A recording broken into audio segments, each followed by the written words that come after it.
사랑하는 성도 여러분, 하나님께서는 말씀을 통하여서 성경의 사역에 대해서 분명하게 가르쳐주고 있습니다.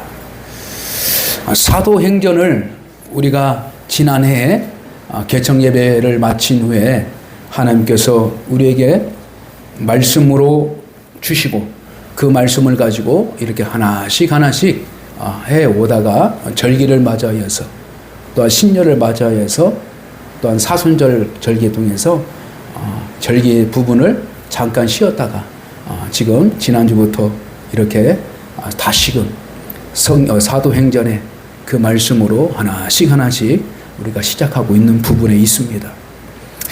그래서 간단하게 성경 28장을 중심으로 사도행전이 기록된 부분을 우리가 14장을 중심으로 그 전후로 전반부와 후반부를 구분해 줄 수 있다라고 했어요. 그래서 전반부는 바로 예루살렘 중심으로 베드로, 요한, 야곱의 사도가 하나님의 백성들을 다스리고 하나님의 뜻 가운데 교회를 성장해 나가는 그 부분이 있었던 것이고, 그러나 마침내 예루살렘 교회가 핍박을 받으면서 흩어지기 시작하고 그 핍박 가운데 하나님께서는 핍박의 주동자이신 주정자가 됐던 사도 바울, 그때 곧 사울이었죠. 사울을 변화시켜서 14장부터 하나님의 백성, 하나님의 교회를 세워나가는 귀한 역사에 쓰임 받았어. 그래서 14장부터 사도 바울의 사역이 중심을 이루어가서 이렇게 로마를 향하여 가고 있다는 것이죠. 그래서 마지막 부분은 어디에 정착하냐? 하나님의 백성과 하나님의 사명은 세상의 권력 앞에 서게 돼 있다라는 것입니다. 이 흐름 속에서 우리는 예루살렘이라는 부분은 교회 성경 중심이라는 그래서 하나님의 교회는 어떻게 성장해 나가고 그 교회를 핍박 가운데 어떻게 지탱해 나갈 수 있는가라는 부분이 중요한 거고, 그것은 바로 하나님의 약속을 받은 자, 유대인들이 개종하여서 예수 그리스도를 진정한 구주를 받은 자들이 바로 다시금 하나님을 만나고 다시금 성령님을 통하여서 하나님의 교회가 사명을 잘 지탱할 수 있는, 그래서 전반부는 교회의 내부적인 상황을 잘 이렇게 설명해 주시고 내부적인 영적인 그 부분을 잘 인도해 주셔서 든든하게 살아나갈 수 있는 부분을 말하고 있고, 사도행전 후반부를 말씀드리면 교회 밖에서 하나님의 백성들이 어떻게 살아갈 것인가. 그래서 교회 밖에 있는 영적 전쟁, 교회 밖에서 하나님의 복음을 어떻게 진행할 것인가. 이 사역이 바로 폭발적으로 일어나는 부분 속에서 바로 사도 바울이 그 일에 쓰임받고 있다는 사실입니다.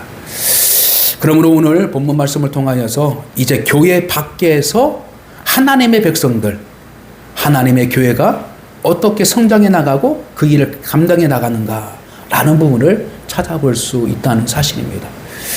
그래서 성경의 사역은, 성령님의 사역은 여러 가지 방면이 있는데, 첫째는 어떤 사역이냐면 바로 하나님의 복음을 가지고 가는 사명자의 사역을 어떻게 인도해 주시는가라는 부분을 가르쳐 주고 있고, 또 한 가지는 하나님의 백성들이 어떻게 회개의 부분을 통하여 하나님께 돌아오고 있는가라는 부분을 분명하게 성령의 사역을 통하여서 가르쳐주고 있습니다. 그래서 오늘 본문 말씀은 뭐냐면, 하나님의 백성이지만 잘못된 복음을 전하고 있는 사람들, 그리고 하나님의 자녀임에도 불구하고 하나님의 은혜를 받은 자가 하나님의 복음을 받아들이는 그 영적 자세의 겸손함과 믿음을 사모하는 그 모습 속에서 하나씩 우리의 관점을 우리에게 지적해 주고 있다는 것입니다. 그래서 성경의 사역은 성경에 통하여 우리에게 들려지는 두 가지 관점인데, 하나는 하나님의 입장에서 바라보는 사역 관점, 또 하나는 우리가 은혜의 입장에서 바로 성경을 바라보는 사역이에요. 그래서 사도 바울의 입장에서 나가는 이 부분은 뭐냐면 바로 성령님의 입장에서, 하나님의 입장에서 복음을 주도적으로 어떻게 방향으로 이끌어 가는가, 그 길을 보여주시고요. 또 은혜 입은 자들, 곧 복음을 받아들이는 자들의 입장에서는 그 하나님의 사역을 어떻게 받아들이냐, 그것을 거부할 것인가, 그것을 믿음으로 받아들일 것인가, 이 부분에 변화된 사역을 분명하게 가르쳐주고 있다는 사실입니다. 자, 오늘 성경 말씀을 통하여서 우리에게 두 인물을 분명하게 가르쳐주고 있습니다. 총독 서기고라는 인물이 있고요. 또 하나는 바예수의 두 인물이 있었습니다. 사도 바울이 바로 바나바와 안디옥 교회를 떠나서 이제 실루기아를 떠나서 어떤 그분으로 더 나가서 온 섬을 돌아다니면서 이 바보라는 지역 속에서 바로 하나님의 복음을 전하기 시작한 거예요. 여기서 두 인물을 만나는데, 첫째는 서기고라는 이분은 직책이 뭐냐면 로마의 정권의 행정직을 맡고 있는 총독을 역할을 하고 있어요. 또 하나는 바예수라는 사람. 오늘 성경에 기록된 거 보면 바예수는 복음을 방해하는 자였고, 총독 서기고는 복음을 사모하고 그것을 받아들이는 입장의 두 인물이었습니다. 자, 이 두 인물을 통하여서 우리는 어떤 입장과 어떤 자세를 통하여 하나님께 영광을 드리고 우리의 하나님의 사역 가운데 변화된 모습으로 가기 위해서는 어떤 입장을 취해야 되는가, 어떤 믿음으로 서 있어야 되는가, 라는 부분 속에 가장 중요한 포인트라 할 수 있습니다. 자, 여기서 바예수라는 인물은 뭐냐면 예수의 아들이라는 별칭이 있습니다. 근데 이 사람 출신은 뭐냐면 유대인 출신이에요. 유대인. 그 유대인이라면 스스로 하나님의 백성이라고 칭함을 어떻게 해요? 그들이 주장했던 사람들이었어요. 그러나 이미 성령의 사역은 뭐냐면 유대인의 관점에서 끝나서 오로지 예수 그리스도를 통하여서, 예수 그리스도가 십자가에 못 박혀 죽으시고 예수가 부활하시고 예수가 제자들을 모아서 하나님의 복음을 전하고 다시 하나님에 올라가서 바로 성령 하나님을 보내주셔서 그 성령님의 중심으로 하나님의 사역이 시작되는 그 시점에서 유대교는 이제는 결코 개종되지 않으면, 변화되지 않으면 하나님의 도구로, 하나님의 백성으로 속하지 않는 그러한 인물들이었다는 사실을 성경은 일찍이 가르쳐줬습니다. 오히려 지금까지, 이때까지도 유대교는 개신교, 곧 그리스도인들을 핍박하는 입장에서 큰 세력을 유지하고 있었습니다. 그래서 이들이 가르치는 것, 이들이 또한 가르치고 했던 모든 것, 율법, 또한 가르치는 모든 예언자적 이 모든 사역 안에는 하나님의 거룩한 복음에서 어떻게 해요? 잘못된 지식을 전하고 있었어요. 여기서 바예수라는 인물은 바로 마술사, 이렇게 말하고 있습니다. 마술사. 근데 마술사라는 부분은 두 가지의 의미가 있어요. 두 가지. 하나는 속이는 자, 하나는 속이는 자예요. 오늘날 현대적인 입장에서, 말하는 이 마술사는 뭐냐면 아주 이성적이고 과학적인 사고를 가지고 있습니다. 그러니까 오늘날 이 마술사들의 역할을 보면요, 마술사들 그러면 사람을 속이는 거예요. 그렇죠? 속이는데 어떻게 속이냐? 과학적인 것들을 가지고 어떻게 해요? 그것을 기계적으로 속여요.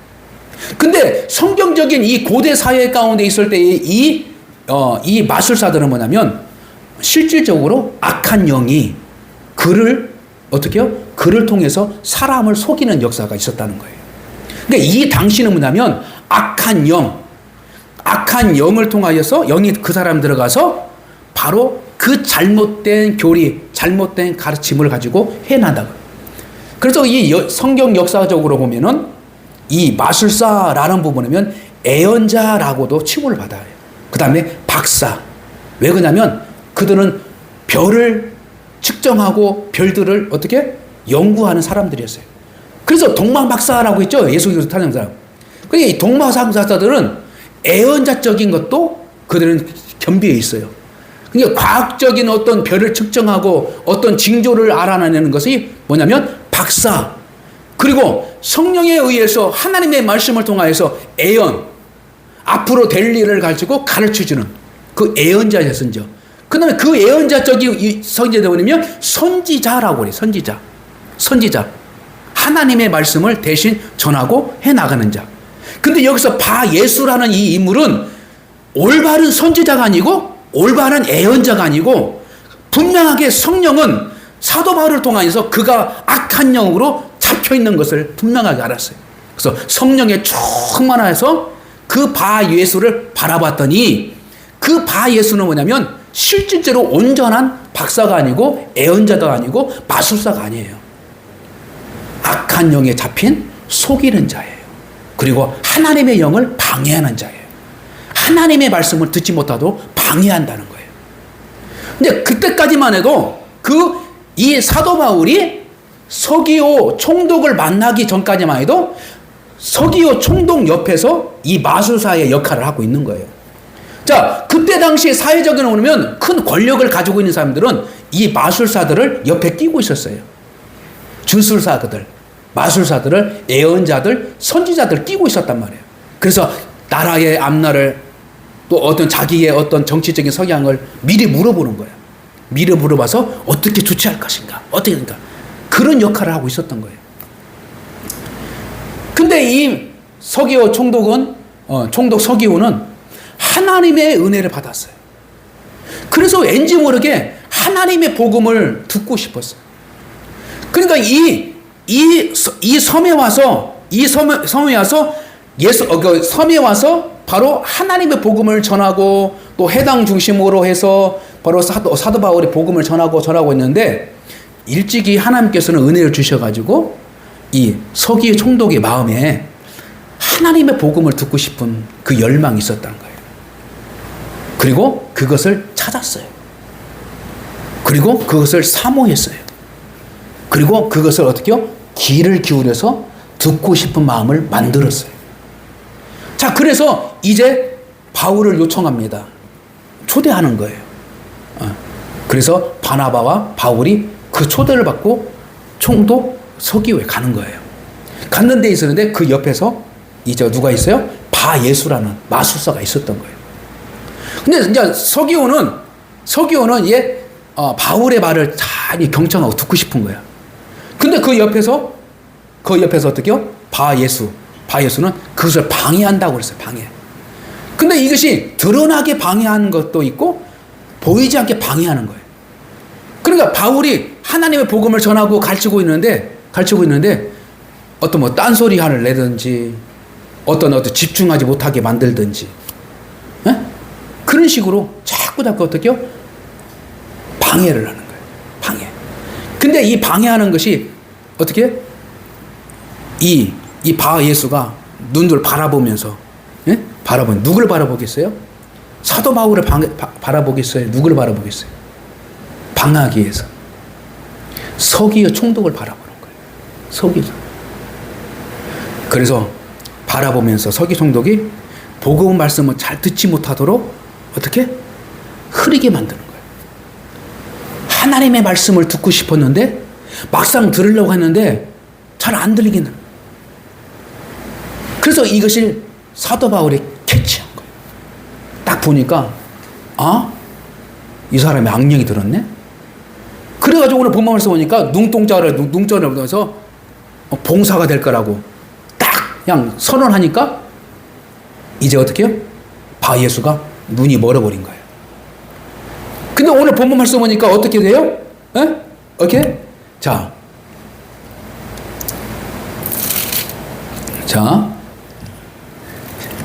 사도행전 14장. 자, 19절 말씀 보죠. 19절 말씀. 자, 우리 똑같이 한번 읽어봅시다. 시작. 바울이라고 하는 사울이 성령이 충만하여 그를 주목하고 10절. 시작. 이르되 모든 거짓과 악행이 가득한 자요 마귀의 자식이요 모든 의의 원수요 주의 바른 길을 굽게 하기를 그치지 아니하겠느냐 이렇게 말하고 있어요. 자, 이것은 뭐냐면 이 바예수가 주의 바른 길을 복음을 굽게 한다라는 것은 뭐냐면 바로 어떻게 방해한다는 거예요. 방해하고 이것을 듣지 못하도록 어떻게요? 조작을 하고 이것을 듣지 못하도록 어떻게요? 애곡하는 자다라는 부분이에요. 이 사람 하이오스는 뭐냐면 하나님의 백성과 유대인의 입장에서 율법을 가르쳤던 사람이고 모든 가르치는 사람인데 이 사람은요 어떤 일이요? 하나님의 말씀을 애곡하는 자예요. 애곡하는 자. 원래 바예수는 서기오 총독에게 하나님의 말씀 율법을 가르치고 있던 선생의 역할을 하고 있었지만 마술사의 역할을 하고 있지만 근본적인 뿌리는 뭐예요? 하나님의 뜻대로 하는 것이 아니라 애곡되게 가르치고 있던 분이에요. 그래서 여기서 바른 길을 굽게 한다라는 것은 뭐냐면 바로 하나님의 복음을 방해한다. 하나님의 복음을 애곡되게 변질시킨다. 이 부분을. 그래서 그 옆에서 그 역할을 쫙 하는 거예요. 그래서 그것을 어떻게 해요? 사도 바울이 정확하게 바라보고 맹인에게 만들어버린 거예요. 근데 이 맹인된 것을 바라보고 총독 서기도가 깜짝 놀란 거예요. 놀래서 하나님의 말씀을 먹여요? 받아들이기 시작한 거예요. 할렐루야. 그래서 12절 말씀, 12절. 이에 총독이 그렇게 된 것을 보고, 여기서 그렇게 된 것을 보면 뭐예요? 이 바 예수가 봉사가 되어서 꼬꾸라져 버린 거예요. 꼬꾸라져서 막 더듬거려. 사람을 의지하려고 더듬거린 것을 보고 놀라서, 깜짝 놀라서 그때부터 사도 바울이 말하는 그 말을 믿기 시작한 거예요. 그래서 이 총독 서기오에게 복음을 전하는 것이 완전하게 이루어져서 총독 서기오가 비록 이방인이지만 하나님의 복음을 받아들여서 하나님의 백성이 되며 훗날에 하나님의 복음을 전하는 이 대에 좋은 역할을 하게 되는 하나님의 일꾼으로 바꾸지는 거예요. 자, 말씀을 정리합니다. 자, 총독 서기고는 하나님의 은혜를 받은 자여서 이 은혜를 통하여서 하나님의 말씀을 사모하고 하나님의 말씀을 찾고 듣기를 추구하는 사람이었어요. 이것이 바로 하나님의 말씀을 듣고자 하자라는 이 부분 속에서 총독 서기오의 마음과 그 믿음의 상태를 우리에게 분명히 가르쳐주고 있는 거예요. 그러나 오늘 교회 밖에서 나가는 이 하나님의 사역 가운데에서 세상 가운데서 하나님의 복음의 역할을 감당하기 위해서는 분명하게 방해하는 요소들이 있다는 거예요. 방해하는 요소들이. 이것이 어떻게 해요? 하나님의 말씀이 변질되어서 하나님의 뜻이 잘못되게 해석되어서 그거에서 하나님의 복음이 온전하게 심어지지 못하는 그 역사 가운데서 우리가 복음을 얼마만큼 바르게 전할 수 있을까? 그 바른 복음을 전하기 위해서는 어떤 마음? 하나님의 말씀에 대한 사모함과 절대적인 신뢰가 있어야 돼요. 그리고 두 번째는 성령의 충만을 받아. 그래서 어떻게 해요? 성령의 주권이 우리의 마음 가운데 다 어떻게 해요? 충만함으로 세워지는 역할이 필요하다라는 것입니다. 그러므로 두 번째는 어떻게 해요? 바 예수의 교훈을 통하여서 우리가 알 수 있는 것은 뭐냐면 하나님의 말씀은 말씀이지만 이것들이 항상 어떻게 해요? 우리가 바른 자세로 바른 말씀을 가지고 받아들이고 그 말씀을 가지고 살아가야 할 믿음의 태도가 분명하게 필요하다라는 것입니다. 그러므로 영적인 전쟁 가운데에 우리가 살아가지만 이것을 우리가 이길 수 있는 것은 사도 바울처럼 성령의 충만함으로 있을 때에 우리가 하나님의 교회를 세워나가며 하나님의 믿음을 세워나가는 성도의 기쁨을 누릴 수 있다라고 정리할 수 있다는 것입니다. 말씀을 정리합니다. 성경적 성령의 사역일 가운데에 오늘 성령의 충만을 받아서 바로 하나님의 말씀을 듣고자 하고 싶은 자, 그러나 하나님의 말씀을 방해하는 자의 이 두 가지의 갈림길에서 우리는 어떠한 입장을 해야 되냐? 바로 첫째, 성령의 가르침을 받아서 인도함을 받아야 된다. 성령의 마음으로 사람을 바라볼 때 정확하게 판단할 수 있는 것이지 나의 감정, 나의 부정적인 마음, 어떤 자기의 어떤 판단력을 가지고 하나님의 말씀을 듣든지 하나님의 말씀을 바라보든지 이렇게 한다면 결국 하나님께서 원하시는 올바른 믿음의 의를 행하지 못하고 오히려 하나님의 일을 방해하는 그러한 오류에 빠질 수 있다는 것입니다. 그러므로 예배를 통하여서 우리가 하나님의 일이 무엇인지, 예배를 통하여서 내가 하나님의 일에 대해서 어떠한 바른 태도를 가지고 살아가야 될지, 이것을 우리가 잘 겸비하고 나가서 우리가 그 일을 가지고 세상에서 하나님의 사명을 잘 감당할 수 있는 성도의 기쁨과 성도의 사명이 우리에게 반드시 하나님께서는 바라신다라는 것을 믿어야 될 줄 믿습니다. 그러므로 사랑하는 성도 여러분, 오늘 말씀을 통하여서 하나님의 말씀은 변하지 않습니다. 하나님의 말씀은 변하지 않아요. 누가 변해야 돼요? 세상이 변하는 거예요.